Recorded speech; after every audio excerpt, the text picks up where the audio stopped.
RoboCop Rogue City is one of the weirdest games I've ever played. Let me start by saying I love RoboCop, the original movie. I love the 80s feel of it, how clunky but cool everything looks, the ultra-violence, and most of all, I love the deeply satirical dystopianness of it all. Nuke 'em. Get them before they get you. Another quality home game from Butler Brothers. I do have a bit of a soft spot for that kind of thing. Oh, and spoiler warning, I'll be spoiling a lot of different aspects of this game throughout the video. Oh, hi there. Do you have a moment to talk about RoboCop Rogue City? Well, fuck you then. So what makes this game so odd? Well, let's start by getting some background on this. Rogue City was developed with the relatively small budget of $15 million by Teon, a fairly small development company from Poland, and published by Nacon, the publisher responsible for such smash hit video games as I Love My Little Boy and The Lord of the Rings, Gollum. This game takes place between the events of RoboCop 2 and RoboCop 3. It has multiple running storylines, the centremost of which is about the arrival in old Detroit of the new guy who is looking to become the city's new crime lord. All the while, RoboCop is battling malfunctions, OCP is still trying to build Delta City, and there's an ongoing election in Detroit as well as other plot lines. But now we have to focus on the other prisoners. They're armed and storming the warden's office. We need your help. I will turn them to the path of reform.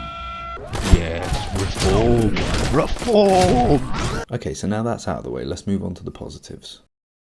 So firstly, this game does a pretty damn good job of adapting the RoboCop universe. The vibe at the police station is on point. The cops are always talking about striking, and Sergeant Reed is always telling them cops don't strike. They did a pretty good job of making the characters look like the actors from the original movie. There are a few other spots you'll see throughout the game which look exactly like they did in the movie. And there are a few hidden Easter eggs with nods to scenes. Oh, it's the fucking model of Delta City from the scene. From the scene.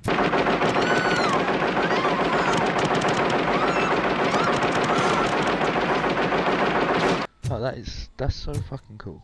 They even made it take 2 shots of the Cobra assault cannon to kill an Ed 209, which in my opinion is fucking perfect attention to detail.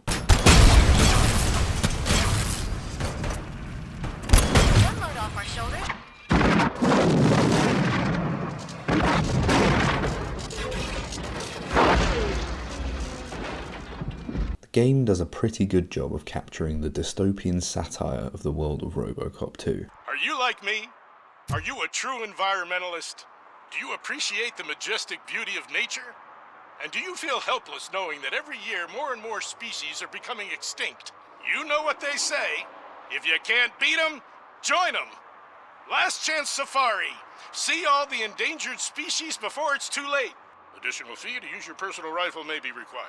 There's this really funny moment when you catch these drug dealers discussing economics and how selling drugs at too low of a price damages the market, and it's just so on vibe for the RoboCop universe. Aside from that, the combat is a load of fun. There are a ton of different weapons you can pick up and play with.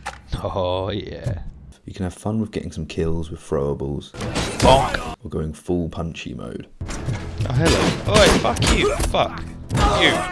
Fuck! You! Yeah! Fuck!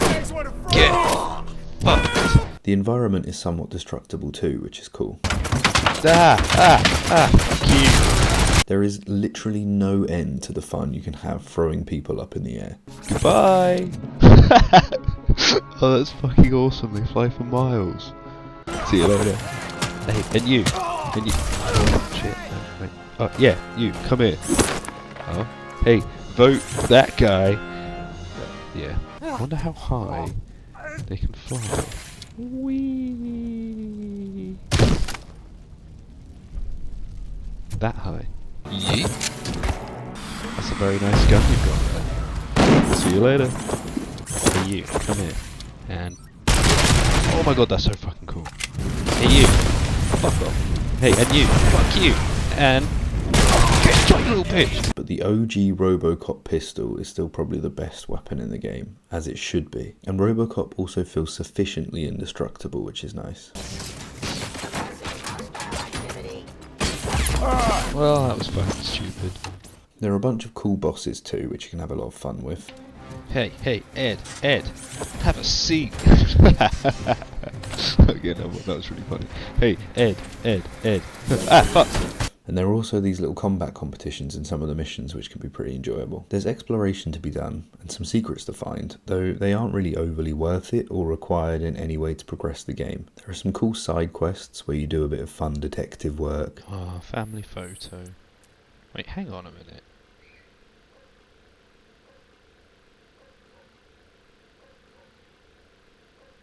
Seems legit. The game's also not open world, though initially it looks like it's gonna be, and I actually really like this because it makes the game feel a lot more focused, where an open world would just likely be bloated with a lot more of the same things to do. Rogue City has a really great sense of humour. I can't believe he's gone. He was so young. A mere 100 years old. And does a really great job of making you feel like the star in an 80s action movie. Excuse me, sir, can I ask you a question? No? Hey, you. Watch this. Fuck you. Hey, watch this. Hey, do you see that? Hey, you. You know what? Keep your nose down and do the time. So, what's wrong with it? Well, like I said, Rogue City only had a budget of $15 million, and maybe that goes a long way to explain a lot of the issues I'm about to raise. But the game just feels so much like it was made for PlayStation 2 or something. There's all these weird ass long pauses in the middle of cutscenes. They're not hiding. Put on Channel 9. What in the hell? The gore looks like it's from Mortal Kombat 2. Fatality. People in the overworld are programmed to have like a single line of dialogue, and after they've said it, they just stand there forever and never say anything else. And she takes off her top and says, Hey, this is a private conversation, pig. Why'd she say that? Guys? You go back to the same locked off area of the city on 3 different occasions, but at different times of the day. And there are these awkward fades to black between each cutscene. A little early, I hope you don't mind. Sorry, partner.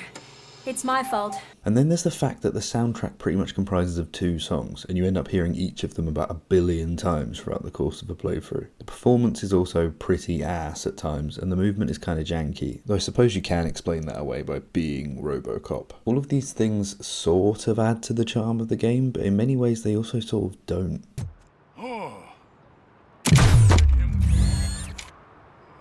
holy shit, what was that? The game's full of weird design decisions, like why did they choose to make this hallway so long? Dad? Are you coming? Yeah, I'm just walking down this really long hallway. Oh my god, it's even longer. Dad? Why won't you come for me, Dad? Don't leave me, please! Don't Okay, leave me I'm not alone. coming for you because you will not shut the fuck up. This is enjoyable. Cupboard. After cupboard. Oh, it's locked now. That's good. Okay, this has got to end soon. Oh, good. Now I get to just walk through the same And we room will. over Just and come to over me. again. Come to the rooftop. Oh my god, it never ends. Oh, thank god someone shot me in the head and put me out of my misery. The story-driven aspects with robo-glitching are just plain unenjoyable, to be honest. And the game is so buggy, like even just limiting it to the cutscenes. Why is the music in this cutscene so loud? Still no joy with the broadcast! Like, I realise I have control over the volume of the music, but it seems to completely ignore that setting in this cutscene altogether. And this cutscene is lit super weird, and this cutscene, the audio is somehow out of sync. OCP funds you, but Becker is not your inside man. Who is? You're not going to ask me how I'm settling in. Answer me. And in this cutscene, there's these weird visual glitches all around RoboCop. Outside of cutscenes, though, you've got people walking through each other, people spawning weirdly or getting stuck in things, missing physics objects, people who, like, never die.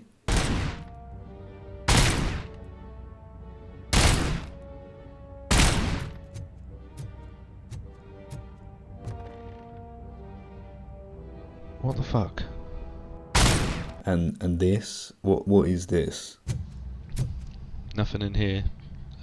Excuse me. Excuse me, I said there's nothing in here. Let me out. What are you doing? Wait. Why are you walking like that? Nothing here. All clear. Clear. Yeah, clear, that's what I said. What? What a cool guy. Look at him go. Though, to be fair, I never encountered any game-breaking bugs, just funny stuff like this. And of course the crazy ragdoll physics are also a little bit buggy, but very enjoyable. I hope I die in that position. It sometimes feels a bit like the game can't quite decide what it wants to be. There's a skill tree and all these mechanics based around leveling up your weapons. And throughout the game you have to make decisions which build your relationship with certain characters and maybe affect the end of the game? Kind of unclear. Like the game kind of wants to be an RPG, but it doesn't want to commit to it fully, so instead it just includes some elements of those kind of games that it could easily lose without affecting the quality of the game at all. But apart from that, the game is genuinely enjoyable and honestly a breath of fresh air in today's market. Like I said, I'm so glad they decided not to make this game open world. And I complain that this game feels like it was made for an older console. But honestly, a big part of that is a good thing. No one else is making this kind of game anymore, which there were so many of in Gen 2/Gen 3 console days. And if this game had come out then, it would have probably been heralded by many as the best video game adaptation ever. And the best linear story-driven FPS since Half-Life or Duke Nukem 2 or whatever your favourite one of those. RoboCop Rogue City has some pretty rough edges, but it's got a lot of charm and a lot of things going for it. Now go to the promenade. The promenade, sir. Did that kid just correct RoboCop's pronunciation? It's not too drawn out. I completed the game 100% in around 18 hours, which apparently is actually slow. It feels like it was made by fans of the series, or at least people who made an effort to understand what it was that the fans liked about the series. And most importantly, it's fun. It's really fun. RoboCop steps up to the 3-point line, he shoots and... oh fuck. Shit. Damn it. For fuck's sake. Come on. I know what to do. If I throw it straight up, then it will come back down. Then... damn it! Oh. Oh. Oh, come on. Oh, this'll work. This'll work. Yeah, if I just... for fuck's sake! Right, okay, I've got a plan. This will work. And RoboCop steps up to the 3-point line once more. This is for the game. And RoboCop scores! Goal! Where'd he go? This game gave me an outlet and let me do things I'd always wanted to do in real life. Like killing bikers. Or killing bikers with their bikes. Go on. Come to RoboCop. Come to RoboCop. Yes. Yes. Yes. Yes! Oh my fucking god, yes, that was so cool. That was so fucking cool. I absolutely rate this game and recommend it to any fan of RoboCop. Just don't expect the cleanest, most well-polished game you've ever played. It's slow in places, but if you go into it looking for ways to have fun, you'll find them. Oh my god! Wait, I see something! Is that... Passion nut. talk to me!